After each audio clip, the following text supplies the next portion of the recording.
আপনাদের স্বরাষ্ট্রমন্ত্রী অমিত শাহ তিনি এই আলিপুরদুয়ারে মিটিং করতে গিয়ে আলিরাজপুর বলছেন।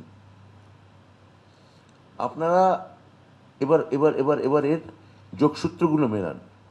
আপনারা ভাবছেন বিচ্ছিন্ন এগুলো ছুঁড়ে দেওয়া মানুষের হিউম্যান এরর, মানুষের একটা জিভের থেকে বেরিয়ে আসা সাময়িক বিভ্রান্তি।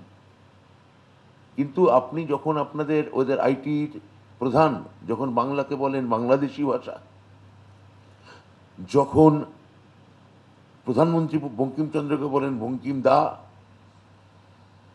যখন আপনারা বাঙালি মাত্রেই বলতে চান রোহিঙ্গা, যখন আপনাদের বিজেপির এক প্রার্থী যখন আপনারা বলেন ক্ষুদিরাম বসু দেশের ইতিহাস সম্পর্কে কিচ্ছু জানতেন না, আরেক প্রার্থী তিনি বলেন, আরেক নেতা তিনি মহাত্মা গান্ধী সম্পর্কে বলেন দেশদ্রোহী, আপনাদের কেন্দ্রীয় প্রতিমন্ত্রী তিনি বিবেকানন্দ সম্পর্কে বলেন কনফিউজ লেফটিস্ট, একজন বিভ্রান্ত বামপন্থী।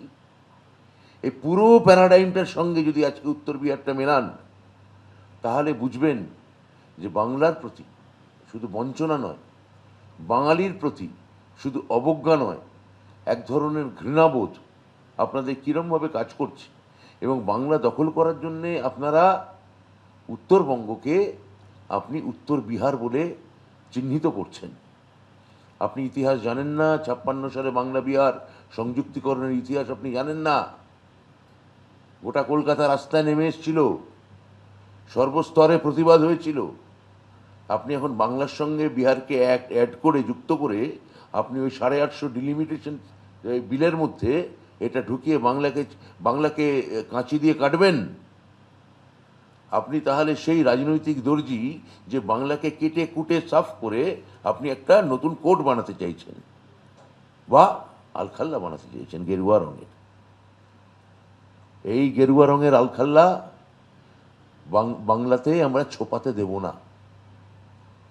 যেভাবে আপনারা বিদ্যাসাগরের মূর্তি ভাঙেন, যেভাবে ক্ষুদিরাম বসু সম্পর্কে খারাপ কথা বলেন, যেভাবে রবীন্দ্রনাথের জন্মস্থান বোলপুর বলেন, যেভাবে বিবেকানন্দকে বিভ্রান্ত বামপন্থী বলেন, যেভাবে বাংলা ভাষাকে অনুপ্রবেশকারীদের ভাষা বলেন, বাঙালি মাত্রই ঘুষপেটিয়া বলেন, ঠিক সেই একইভাবে আপনারা উত্তরবঙ্গকে আপনারা আজকে এনকাউন্টার করতে চাইছেন।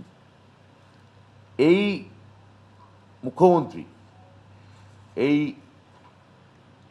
এই গোরখপুর মঠ হাতানো মুখ্যমন্ত্রী, অনেক অভিযোগ তার নামে রয়েছে, তাদের সরকারের নামে। তো আমি তো আজকে কেবলমাত্র পিলভিট ট্রেজারির কথা বললাম, পূর্বাঞ্চল হাইওয়ের কথা বললাম, আর আয়ুষ কেলেঙ্কারির কথা বললাম।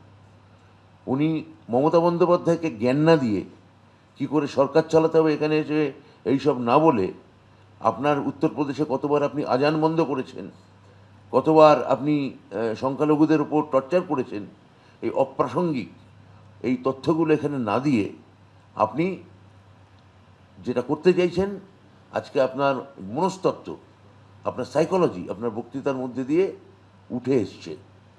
শ্রী অজয় সিং বেস্ট, যিনি যোগী আদিত্যনাথ নামে খ্যাত, তার কথায় এই উত্তর বিহারকে বাংলা থেকে যে হাইজ্যাক করা, বাংলাকে এনকাউন্টার করে দেওয়া, আসলে বাঙালিকে এনকাউন্টার করতে চাওয়া বিজেপির মনোভাব এর থেকে পরিষ্কার বোঝা যায়। Subscribe to One India and never miss an update. Download the One India app now.